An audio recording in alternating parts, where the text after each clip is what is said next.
be here, and if he comes towards me, I'm going to go back, because that obviously worked before.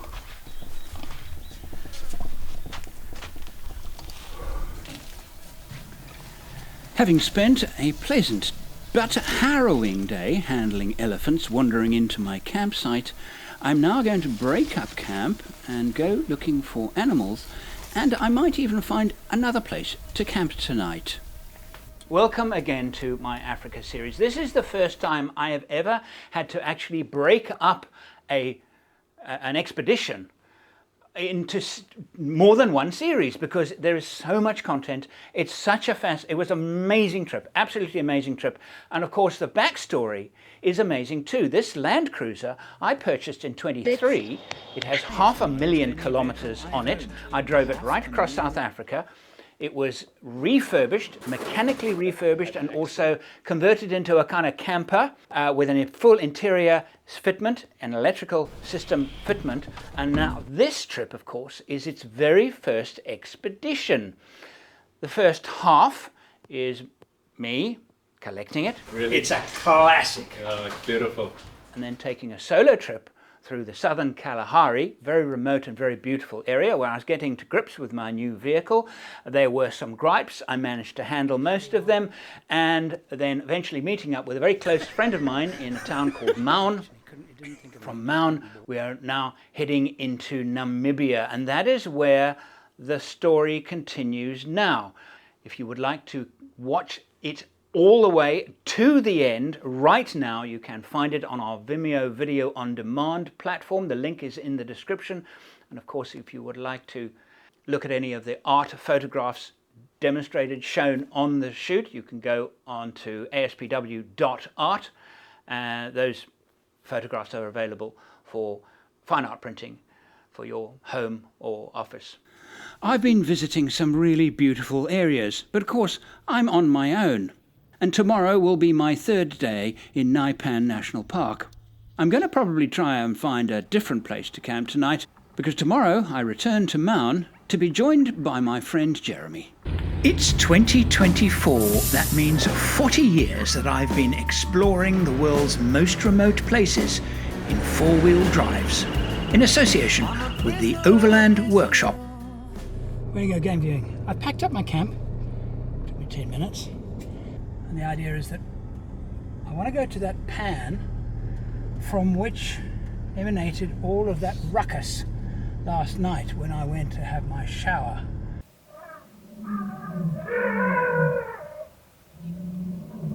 So here it is here. It's about half a kilometre from our camp.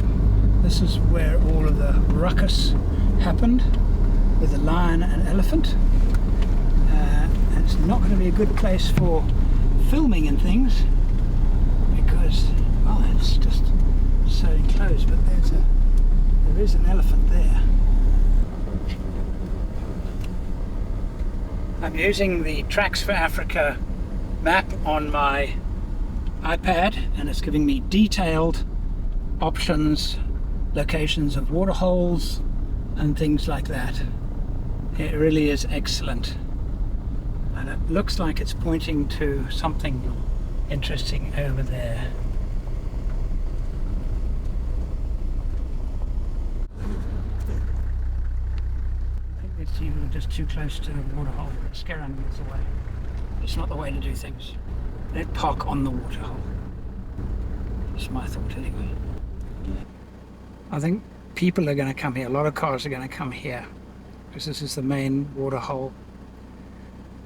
But there's another small one over there we passed. There's no animals around it, but there are no animals around this one. I think that's going to be a better bet. I'm going to put my money on that one, because I think there will be fewer people. Therefore, I think maybe more animals. All right, this is my little location for an hour. See what happens. There are traces of lots of elephant dung everywhere, so elephants do come here. So we might get some elephants, but I'm hoping for a giraffe actually. That would be nice.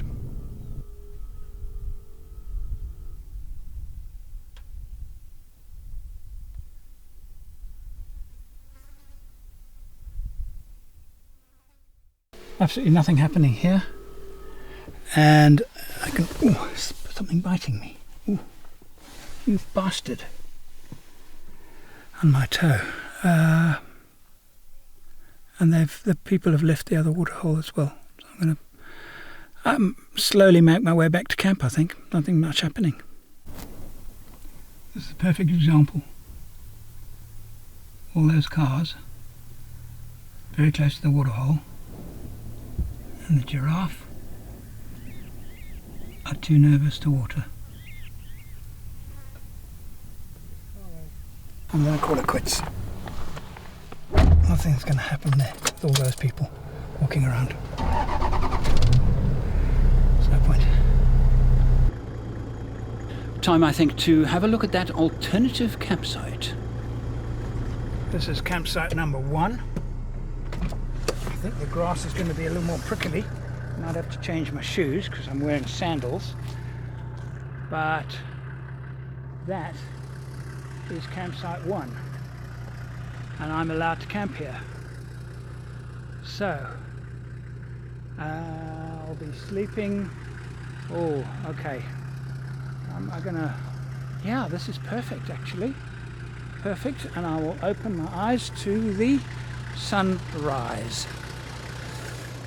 2 cars just arrived. I wonder what numbers they're booked in. I've been given permission to camp at this campsite if nobody shows up by close of day. Well, the gate closes at 6, so it's 10 to 6, so I'm not going to do anything until these people park. Because they might tell me, oh, sorry, we had actually booked.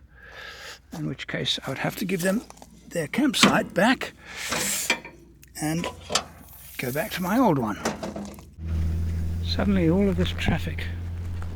I'm having such a peaceful time. Traffic, cars. Oh, look, we have a visitor already.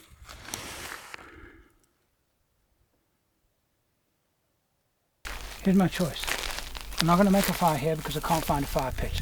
And I really don't want to do the wrong thing in that regard. Here, I'm a zero impact camper. If I go back to the other camp, I can make a fire in the fire pit.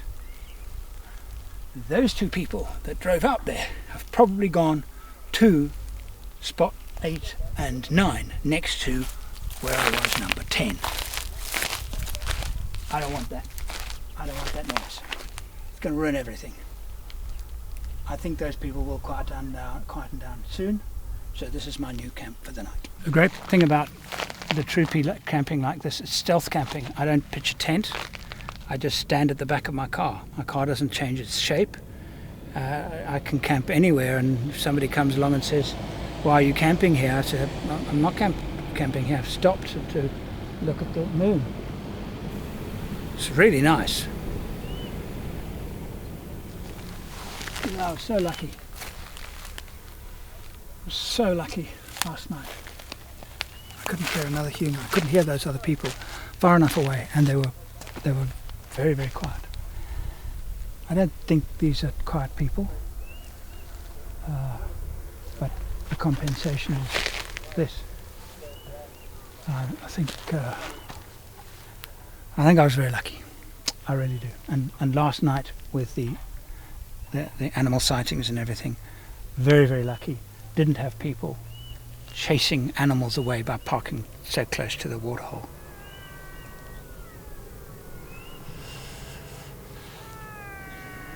Good day today. Really, really good day today.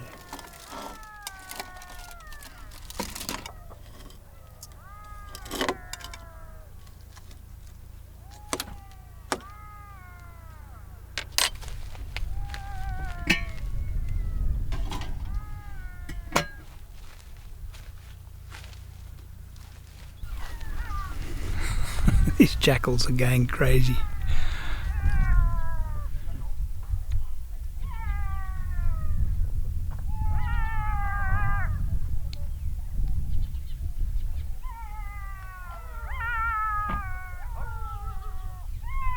Oh crikey, I've got elephant coming this way. I can drive and I can get into can get into my car if necessary.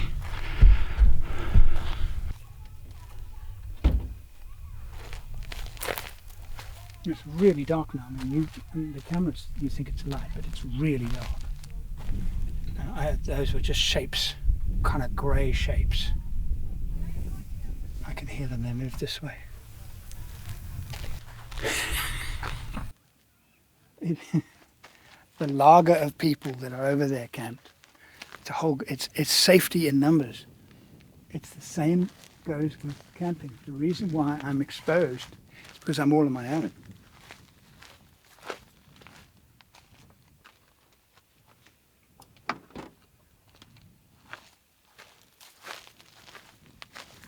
Well, Gwen and I have always done this.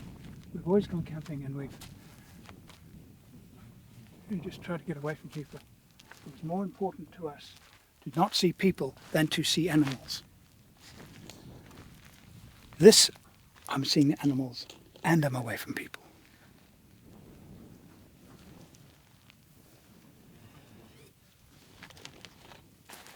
This is for me, the worst part about solo expedition travel.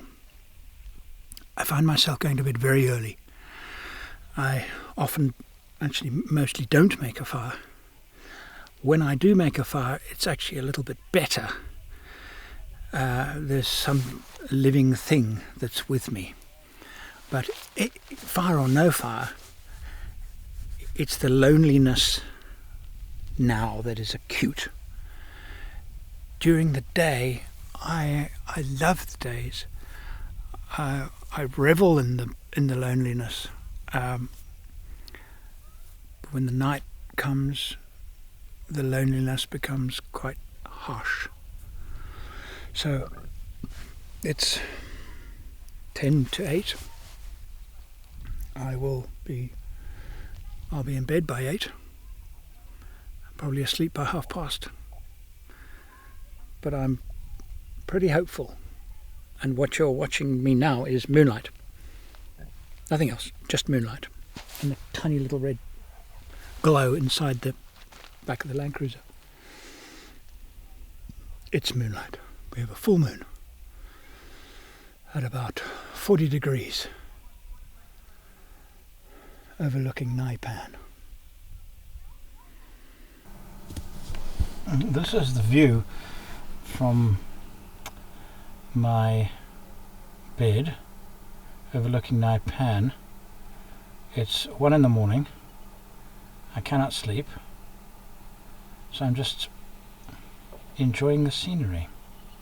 Very, very bright moon indeed. I saw a jackal earlier. Heard one too. The hum is the noise of the fridge.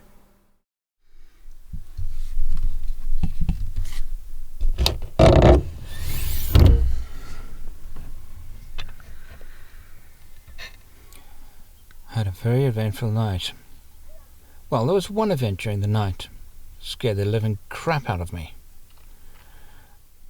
I had a real bang, a really loud bang, metal on metal. And I woke up and the moon was still up, so I could see clearly. There was nothing. I could see the shadow of the roof rack on the ground. There was nobody on the roof. There were no animals around. In fact, I realised and thinking, the only animal around that could possibly make that noise was me. And what had happened is that I had dreamt, because I sleep with that window open, subject to mosquitoes coming in, I dreamt that I was fending off massive mosquitoes, and in doing so, I knocked that camera and lens flying. And that camera and lens was what made the noise and woke me up.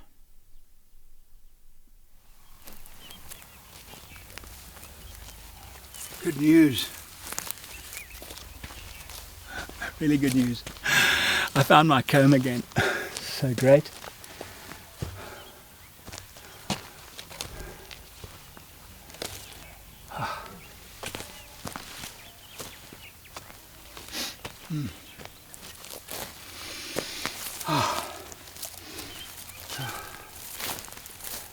lung full of fresh air.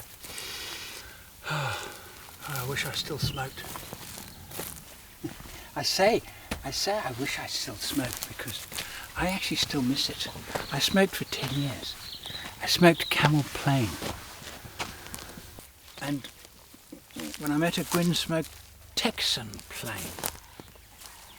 There was something wonderful about being in a beautiful place and sucking in this lung full of this clear air. And the reason why it was wonderful is there was such a contrast. Now there's not much contrast. There's a bit of contrast, but not a lot of contrast. If you smoke, if you're a smoker, now there's contrast. Now you really feel it. And I'm waking up in the morning with the sounds of other people getting up, unpacking their camps, everything. It was okay when I had kids because this is what my campsite sounded like. This. Now, just forget it. Forget it. Not interested. What did I hear you say? Grumpy old man?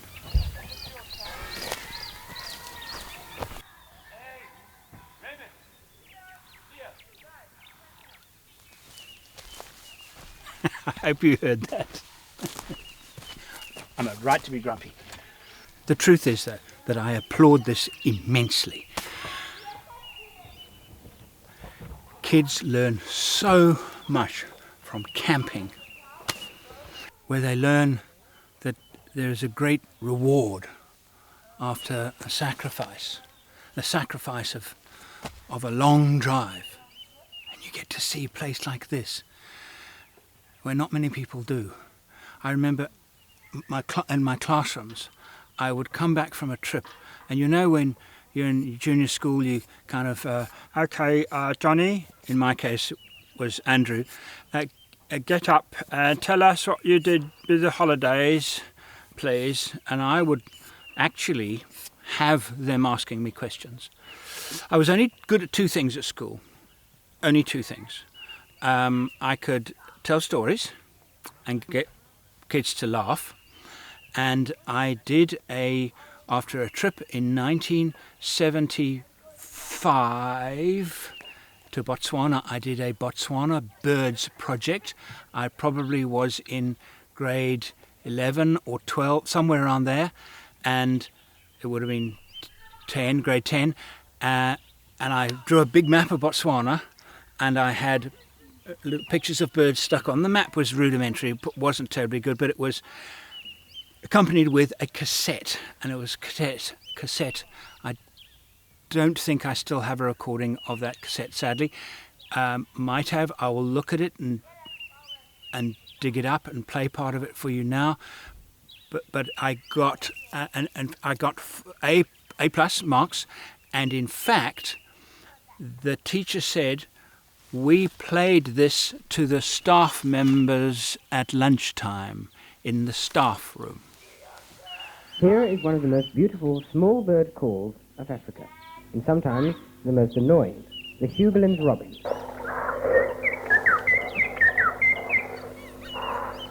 Stop shouting! They must stop shouting, but still.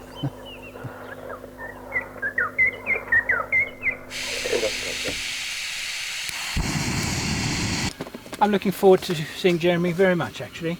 He's a very close friend of mine, and we laugh at the same things, and we both love photography, storytelling, and he's a great travelling companion. I am now ready for company. I've done my solo trip. Kind of timing is perfect, actually.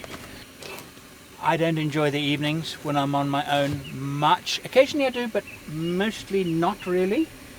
I far prefer the camaraderie around a campfire than sitting on my own. During the day I love it, but time now for some company. And my previous campsite was actually much nicer than this one, but this is too exposed. Even now, and the sun is hardly up, and that sun is hard, hot and burning, so I'll put some shade here and I'll sit in the shade of my car. But that was a better campsite. Quieter and actually just nicer. I am now going to head back to the town of Maun, where later today I will meet Jeramay, but with a bit of time to spare, I'm going to take a scenic route. I'm on my way now to a landmark in the area called Baines Baobabs, and I'm taking the longer route. It's an extra 2 kilometers longer, but I don't know if I've ever taken this route to Baines before. It approaches from behind them, from the north. So hopefully I'll get a different vista of these wonderful baobabs. Oh dear, look at this.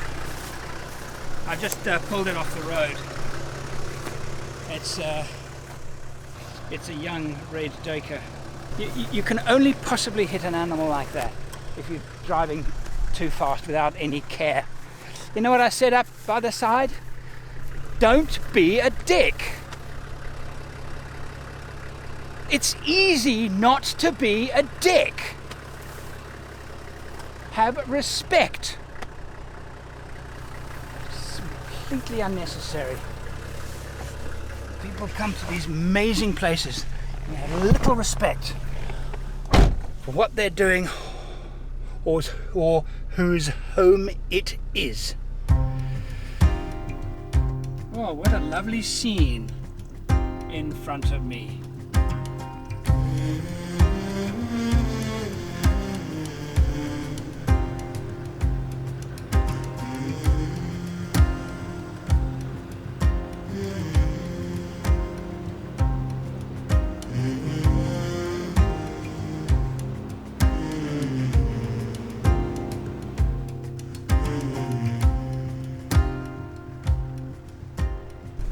Right, we're not quite there yet, but who would have thought this absolutely amazing landscape.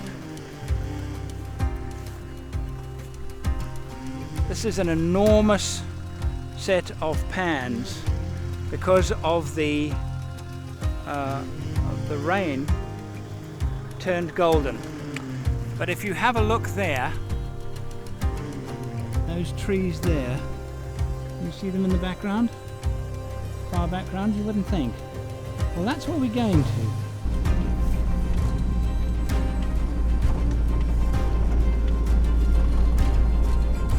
The most visited landmark in the area is a clump of baobab trees called Baines Baobabs. They were painted by Thomas Baines in 1862. And again sometime later by Prince Charles, who apparently arrived by helicopter. And one or both of those paintings is currently hanging in one of the royal households. I have visited the trees twice before. First time in 1990 with Gwyn and a Land Rover called Darien. And then again in 2018 when Gwyn and I returned to photograph the trees properly.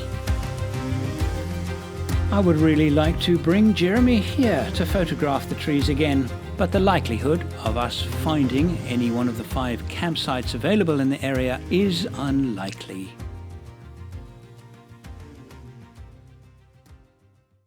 Maun Airport. My friend Jeramay is arriving at Maun Airport all the way from Seattle, 6 days later than he planned because of flooding in Dubai, of all places. How are you? We'll just leave the bag. As I said, I've taken the picture already, and there's no point in you coming. I know, you said you've got run out of your campsite already. We'll just leave the bag that has your hard drive in it. Okay, we're over here. Jeramay is a very talented stills photographer, and so we have this, well, it's not really a competition. Should I just not show him? I mean, he's flying all the way out from Seattle. And we have this, it's not a competition, but it's more like a competition to see who will shoot the best pictures. And I'm just explaining to him that I've just shot the picture that will basically be better than anything he could possibly shoot. Good luck, mate. And that he might as well go home. Basically, I can go home now. You've just got the picture? I got the picture. Yeah. You have some catching up to do. Yeah. Yeah. Well, more than one, it sounds like. More than one shot. Well, I just won yesterday that was just, you know. Okay, we're actually on that side of the street there. Is that you? That's me there, the blue one. Oh, yeah. So you've got a little bit of a negotiation.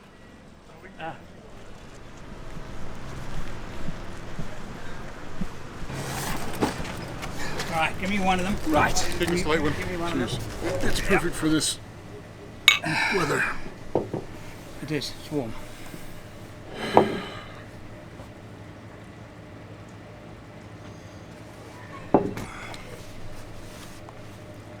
How long have you been in transit? 40 hours. Ouch.